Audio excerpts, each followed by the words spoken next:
राजस्थान में एक भजन बड़ा चर्चित है कि समय का भरोसा कोनी, कद पलटी मार जावे। बड़ा ही चर्चित भजन है।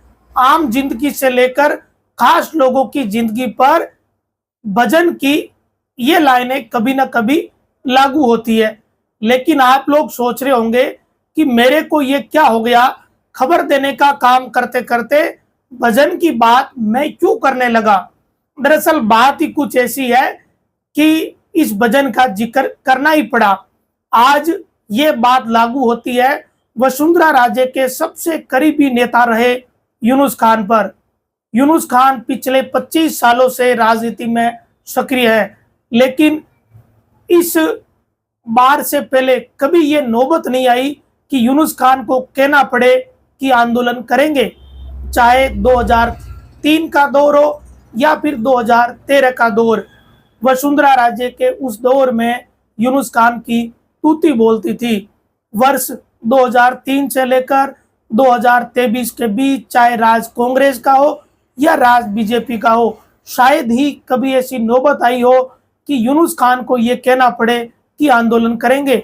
लेकिन अब भजन लाल के राज के इस दौर में यूनुस खान को ये कहना पड़ रहा है कि आंदोलन करेंगे। इसीलिए मैंने ये लाइन बोली कि समय का भरोसा कोनी, कद पलटी मार जावे। सबसे रोचक बात यह है कि यूनुस खान ने डीडवाना के जिन 3 मुद्दों को उठाया है वो डीडवाना के ज्वलंत मुद्दे हैं। डीडवाना की जनता इन दिनों इन समस्याओं से बड़ी ही त्रस्त है। प्रदेश में राज बीजेपी का है, लेकिन डीडवाना में निर्दलीय यूनुस खान विधायक है। अब बात करते हैं उन मुद्दों की जिन्हें लेकर यूनुस खान ने हनुमान बेनीवाल वाली स्टाइल में ये कह डाला कि आंदोलन करेंगे। गनीमत रही कि यूनुस खान ने हनुमान बेनीवाल वाली वो लाइनें कॉपी नहीं करी कि ईंट से ईंट बजा देंगे। शायद वो लाइनें यूनुस खान ने बेनीवाल के लिए ही छोड़ रखी है। बाकी के नेता भी हनुमान बेनीवाल की वो लाइनें कॉपी नहीं करते। डीडवाना के जो 3 मुद्दे हैं उनमें पहला मुद्दा है पानी की आपूर्ति नहीं होना, दूसरा मुद्दा है एक घोषित बिजली कटौती और तीसरा मुद्दा है नगर परिषद डीडवाना के भ्रष्टाचार का। वैसे तो ये मुद्दे न केवल डीडवाना के हैं बल्कि प्रदेश में अधिकांश जगह ऐसे ही हालात हैं। इन्हीं मुद्दों को लेकर यूनुस खान ने आंदोलन की चेतावनी दी है। वसुंधरा राजे के राज वाले उस दौर को भी यूनुस खान ने याद किया। याद तो यूनुस खान उस दौर को करेंगे ही, क्योंकि राज्य का वो दौर वाकई में राज वाला दौर था, यूनुस खान के लिए भी और वसुंधरा राजे के लिए भी। वसुंधरा राजे के उस दौर को याद करते हुए यूनुस खान ने कहा कि वसुंधरा राजे के कार्यकाल के दौरान 4000 करोड़ रुपए खर्च करके पानी की टंकियां, पाइपलाइन व नौका दरिया का वो प्रोजेक्ट लाए और पानी का प्रावधान किया। पीने के पानी को लेकर 4000 करोड़ रुपए खर्च करने वाले उस बात का जिक्र यूनुस खान ने किया और वसुंधरा राजे को याद किया। यूनुस खान ने आगे कहा कि इन 5 महीनों के कुप्रबंधन के कारण जनता आज इन समस्याओं से जूझ रही है।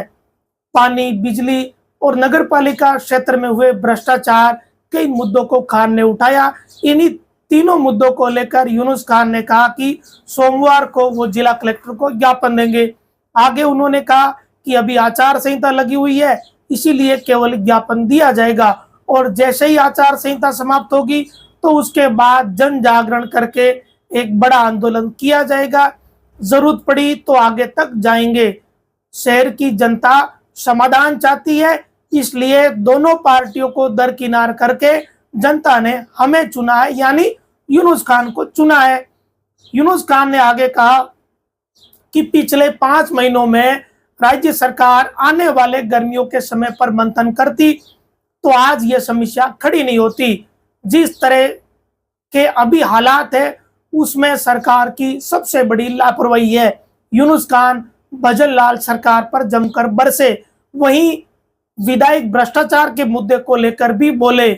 विभिन्न विषयों को लेकर आज यूनुस खान ने जमकर जुबानी हमला प्रदेश की सरकार पर बोला। यूनुस खान ने कहा ज्ञापन देंगे, जन जागरण करेंगे, आंदोलन करेंगे और धरना प्रदर्शन भी करेंगे। यूनुस खान जैसे नेताओं को कभी भी लोगों ने धरना प्रदर्शन या आंदोलन करते हुए नहीं देखा। सोचिए जब यूनुस खान आंदोलन करेंगे तो वो कैसा दिन होगा।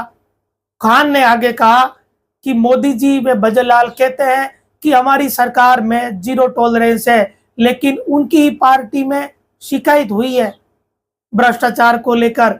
उम्मीद है कि समाधान दिखेगा और नहीं दिखेगा तो हम तो बैठे ही हैं। ये बात भी यूनुस खान ने कह दी। आगे यूनुस खान ने अधिकारियों को भी चेतावनी दी और कहा कि भ्रष्टाचार को लेकर उन्होंने जनता से वादा किया है कि 1 साल में परिणाम दिखेगा। यानी अधिकारियों को यह चेतावनी दी है कि साल भर में सुधर जाओ। आगे यूनुस खान जितेंद्र सिंह जोधा पर जमकर बरसे। वो जितेंद्र सिंह जोधा जो बीजेपी से विधानसभा चुनाव के प्रत्याशी थे। यूनुस खान ने जोधा पर जमकर मजे लिए और कहा कि मैंने सुना है कि भ्रष्टाचार को लेकर मोदी जी तक शिकायत की गई है। यहां तक कहा कि आईबी की भी एक रिपोर्ट गई है। मेरी किसी आईबी के अधिकारी से बात हुई है कि भ्रष्टाचार की शिकायत मोदी जी तक पहुंची है। इसका मतलब समझ रहे हैं ना आप लोग कि यूनुस खान के पैर अभी भी बहुत जगहों पर है। वो राज में नहीं है, जैसा मैडम का दौर था वो तो नहीं है, लेकिन आज भी यूनुस खान के पैर कई जगह पर है। यूनुस खान ने खुद कहा है कि आईबी के अधिकारियों से मेरी बात होती है। इसका मतलब जितेंद्र जोधा को चिंता तो करनी चाहिए। अब वो चिंता करे या नहीं करे ये उनकी मर्जी।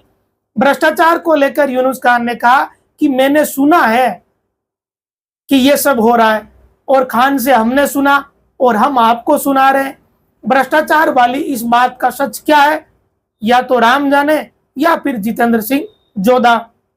बिजली को लेकर यूनुस खान ने सीएम भजनलाल की सरकार को ज्ञान भी दिया। बिजली संकट को लेकर उन्होंने कहा कि यह सरकार की अज्ञानता के कारण हुआ है। खान खुद 2 बार सरकार में बड़े महत्वपूर्ण व्यक्ति रह चुके हैं, उनके पास लंबा अनुभव है, तो उन्होंने सरकार के साथ अपना अनुभव भी शेयर किया। जब यूनुस खान के इस ज्ञान को सरकार अब यूज करेगी या नहीं करेगी ये देखना भी बड़ा रोचक रहेगा। लेकिन यूनुस खान ने बिजली को लेकर सरकार को अपना ज्ञान जरूर दे दिया। कुल मिलाकर सोमवार से यूनुस खान जो कि डीडवाना के निर्दलीय विधायक है वो अब आंदोलन की राह पर होंगे। राज में रहने वाले यूनुस खान जब आंदोलन की राह पर निकलेंगे तो वो आंदोलन कैसा होगा ये देखना भी बड़ा ही रोचक रहेगा। सोमवार को वो अपने समर्थकों के साथ एक ज्ञापन जिला कलेक्टर को देंगे।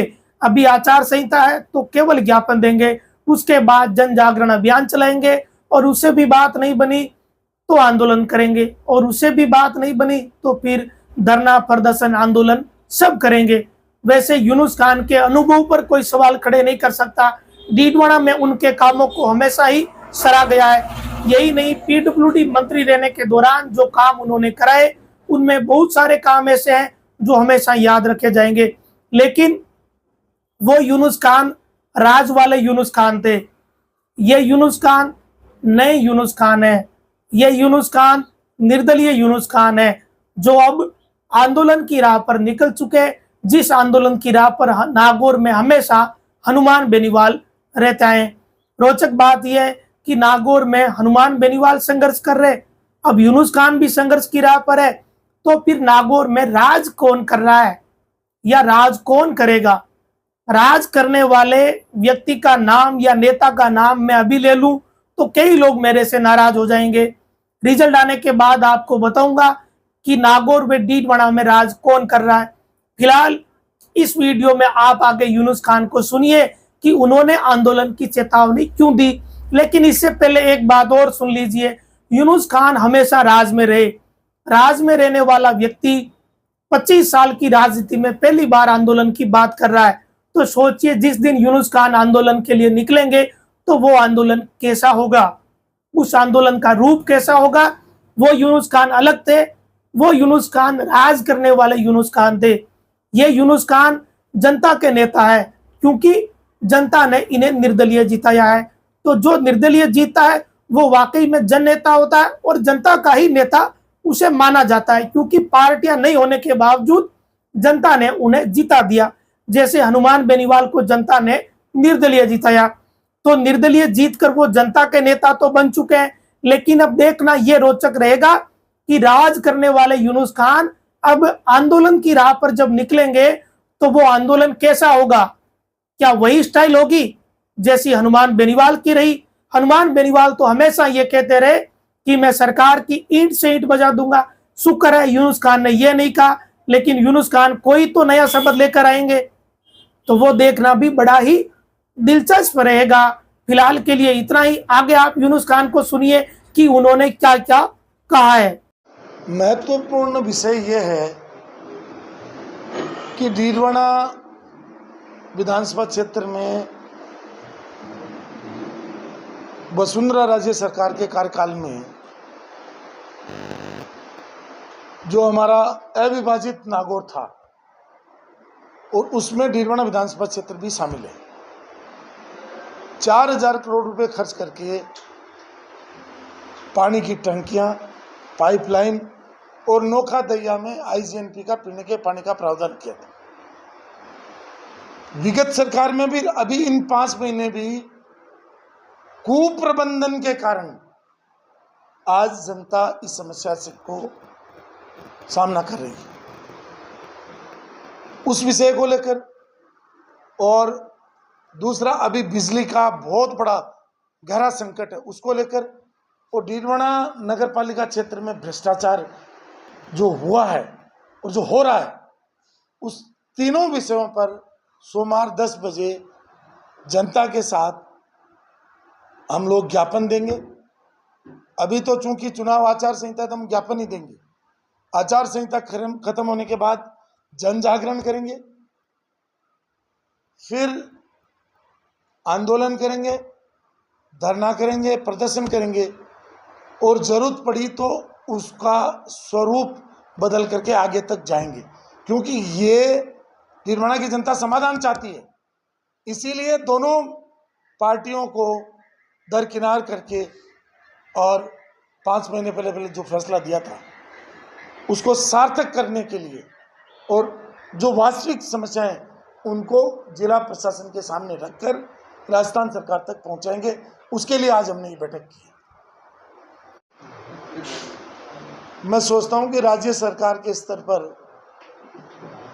विगत 5 महीनों में इस पर मंथन हो जाता कि जो गर्मी का महीना है या खेती के समय बिजली के पीक आवर्स आते हैं और पिछले सितंबर लास्ट 2023 को भी देखोगे तो उसमें जो बिजली की खपत थी जितनी वो मैक्सिमम थी और अब उससे लगभग ये मान के चलिए कि भाई 6 लाख यूनिट कम इनके पास बिजली है। तो ये जो गैप आया है ये सरकार की अज्ञानता के कारण आया है, सरकार की लापरवाही के कारण आया है और इसलिए आज जनता इस समस्या का सामना कर रही है। काम तो मांग करना है और माननीय नरेंद्र मोदी जी, माननीय भजनलाल जी दोनों कहते हैं भ्रष्टाचार पर जीरो टॉलरेंस है। तो डीडवाना पर जो 100 पे चल रहा है, आप तो जीरो की बात कर रहे हो, 100 पे जो % भ्रष्टाचार चल रहा है उस पर कार्रवाई जरूर होगी, क्योंकि आगे आने वाले समय में 40 दिन का हाउस आ रहा है। मैं विभिन्न कमेटियों का मेंबर भी हूँ और मेरे को डीडवाना की जनता ने अधिकार दिया है कि मैं याचिका रख करके 295 में रख करके 131 में रख करके क्वेश्चन के माध्यम से हाउस में जो भ्रष्टाचार से जुड़ी हुई और जो जन समस्याएं हैं उनको उठाने का मेरे को मतलब जो है सबसे बड़ा अधिकार डीडवाना की जनता ने दिया है। उसका इस्तेमाल आज तक हुआ नहीं, पहली बार इसका इस्तेमाल डीडवाना का जनप्रतिनिधि राजस्थान की विधानसभा में, राजस्थान के शासन में और प्रशासन में करेगा। तो आपको पता चल जाएगा कि भाई वास्तविक जनता जब अपना जनप्रतिनिधि चुनती है तो किस तरीके से बिना राज के भी, बिना शासन के भी समस्याओं का समाधान होता है। वो मैंने आपको कहा ना कि वो शिकायत उनकी पार्टी में गई है तो मोदी जी और भजनलाल जी कहते हैं जीरो टॉलरेंस है, तो मुझे लगता है कि निश्चित रूप से आपको उसमें सुधार नजर आएगा। नहीं आएगा तो हम तो बैठे ही हैं। बाकी मैं जनता को विश्वास दिलाना चाहता हूँ, कौन क्या बोलता है, मैं बहुत स्ट्रोंगली जनता की समस्याओं को रखूंगा। और आपसे वादा कर रहा हूँ, इसको रिकॉर्ड करके रख लेना, अगले 12 महीने में डीडवाना के क्षेत्र में आप परिणाम देखोगे। जो भ्रष्ट अधिकारी होगा, उसका किसी का भी संरक्षण हो, उसके निश्चित रूप से उसके खिलाफ कार्रवाई होगी। भाई देखिए, वो पहले विधायक रहे, पूर्व विधायक हैं, तो कोई समस्या के लिए फोन करते होंगे, बाकी तो ऐसी कोई स्पेसिफिक बात मेरे पास आई नहीं। जिस तरह भारतीय जनता पार्टी के प्रत्याशी रहे हैं जितेंद्र सिंह जोधा, उन्होंने पार्षद का चुनाव हारा है, 2 विधायक के चुनाव हारे हैं, फिर भी उनका बोलबाला यहाँ पर चल रहा है। मैंने तो ये सुना कि उनकी शिकायत उनकी पार्टी के लोगों ने भ्रष्टाचार से जुड़ी हुई माननीय नरेंद्र मोदी जी को, मैंने सुना है, मेरी सुनी बात नरेंद्र मोदी जी को कही है, और सरकार के पास भी इस तरीके के इनपुट्स गए हैं कि भाई यहाँ भ्रष्टाचार जो सत्ताधारी दल है उसके लोग कर रहे हैं, ये ऐसे इनपुट्स गए हैं। आईबी रिपोर्ट भी है, मैं किसी आईबी अधिकारियों से मेरी बात हो रही थी, तो मेरे पास जो विषय आएंगे उनको तो मैं राजस्थान की विधानसभा में रखूंगा और प्रशासन के पास रखूंगा। आपके पास कोई स्पेसिफिक विषय बताएंगे तो मैं उस पर कार्रवाई करवाएंगे। जिस तरह